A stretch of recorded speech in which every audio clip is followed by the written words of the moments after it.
Salut à tous, bienvenue dans une nouvelle vidéo. Pour cette nouvelle vidéo, je vais vous parler du fantôme de Greenry. J'espère que je le dis bien en anglais, parce que c'est difficile à le dire. Pour cette nouvelle vidéo, je vais essayer de vous parler différemment de ce que j'ai pu faire avant, parce que si vous me suivez sur Snapchat, d'ailleurs, n'hésitez pas à aller me suivre sur Snapchat. Je vous ai dit que c'est vrai que dans les vidéos précédentes, j'étais pas trop bien à l'aise pour vous expliquer comment raconter l'histoire. Donc du coup là, je vais vraiment vous faire comme si je vous parlais à vous. Pas essayer de faire trop professionnel et tout parce que j'y arrive pas. Donc du coup, je vais vous raconter l'histoire à ma façon. Voilà, comme ça. Mais vous allez voir, elle est hyper intéressante cette histoire. Il y a plein de petits trucs qui vont vous faire penser à d'autres choses. Mais je vous dis rien. Vous allez savoir la suite. Donc si vous voulez savoir la suite, n'hésitez pas à continuer à regarder cette vidéo. Dans cette vidéo, on va parler de deux fantômes qui sont liés ensemble. C'est une femme avec son mari. Vous allez voir, cette histoire est très triste, mais hyper intéressante à la fois. On va commencer principalement par le premier fantôme, qui est le plus important. C'est celui d'une femme qui est décédée, qui est tuée par son mari, qui s'appelle Zona Easter Shue, qui est née en 1873 et tuée par son mari en 1897. Edward Stribling Shue, c'est le mari de Zona, c'est celui qui l'a tué. Le meurtre de Zona est assez particulier puisque déjà elle a été trouvée dans les escaliers par un jeune homme où elle avait ses jambes attachées. Et après ce meurtre, il y a eu pas mal d'enquêtes qui ont été un peu... il y a pas mal de choses qui ont été dites, puis après redites. La première chose, la cause de sa mort, ça serait qu'elle qu'elle serait tombée, voilà, c'est pour ça qu'ils l'ont retrouvée dans un escalier.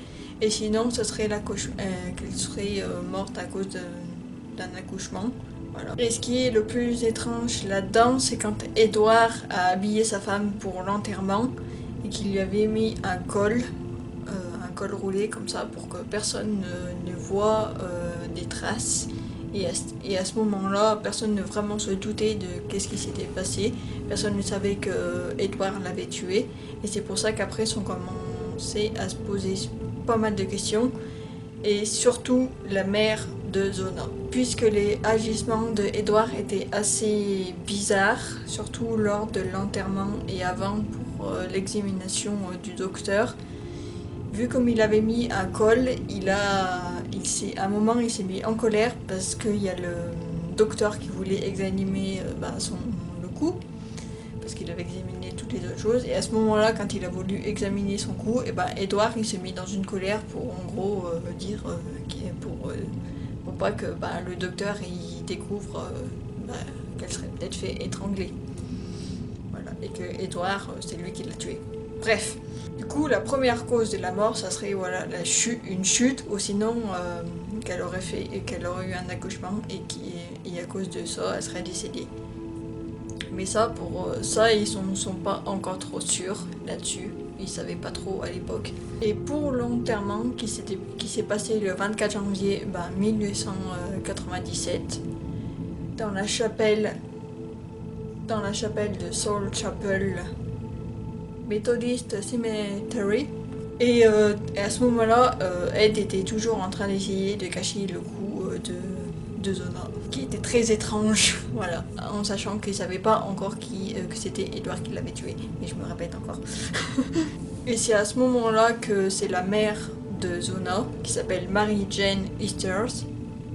Et c'est là qu'elle s'est commencé à se poser pas mal de questions sur Ed, en le voyant faire des agissements très étranges. Et après, elle a accusé Edward d'avoir tué sa fille.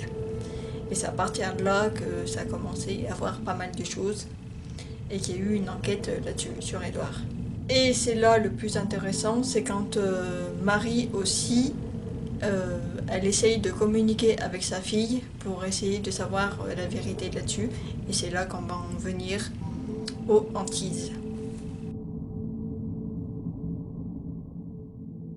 Alors pour cette hantise, c'est le fantôme de Zona.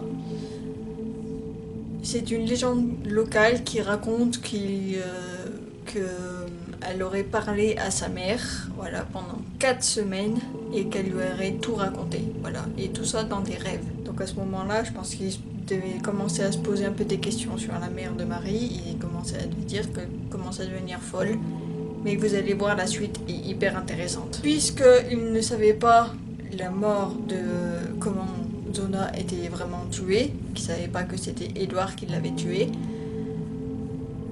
la mère affirme que sa fille lui aurait dit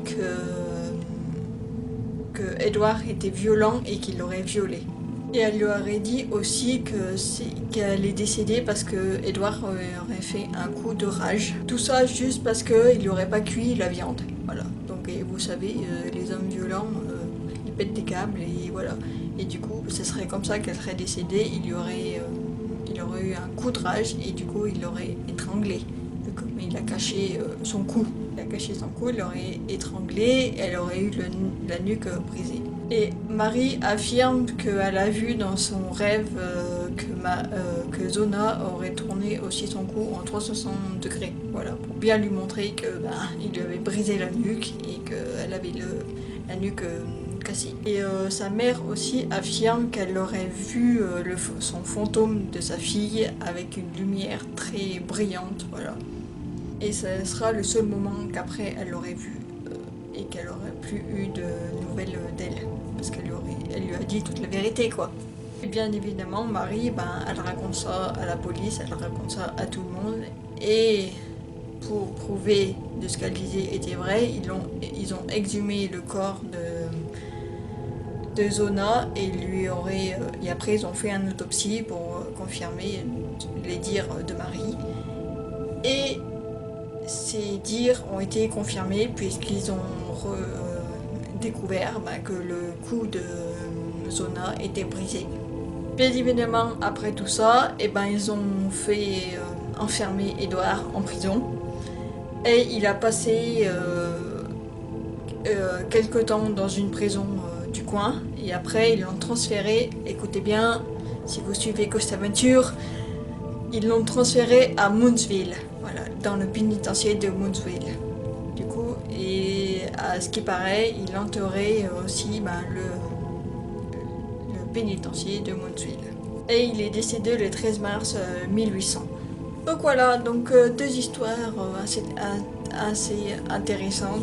J'espère que cette histoire vous a plu. J'espère que la façon comment je vous l'ai dit vous a plu aussi.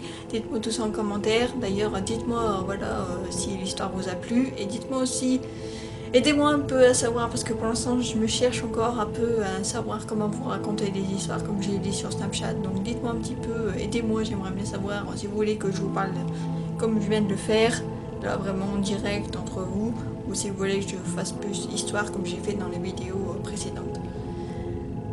Donc voilà, c'était l'histoire du fantôme de Gwynbriar. J'arrive pas à le dire, désolé, c'est très difficile à dire.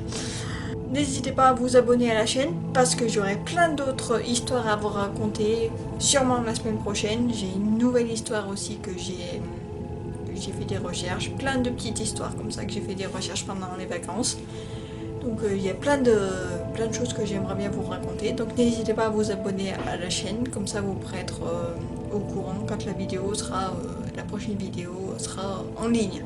N'hésitez pas aussi à me rejoindre sur les réseaux sociaux, que ce soit sur Snapchat, Twitter, Facebook, voilà, parce que j'ai ma page Facebook de Haunted Files, et sur Instagram aussi, parce que j'ai créé un compte Instagram où je mets plein de photos, un peu de fantômes, ou même des petites histoires que je raconterai pas sur la chaîne, mais sur Instagram. Donc du coup, n'hésitez pas à me rejoindre sur les réseaux sociaux, vous aurez tous les liens en barre d'infos. Merci d'avoir regardé cette vidéo, et puis on se dit à plus.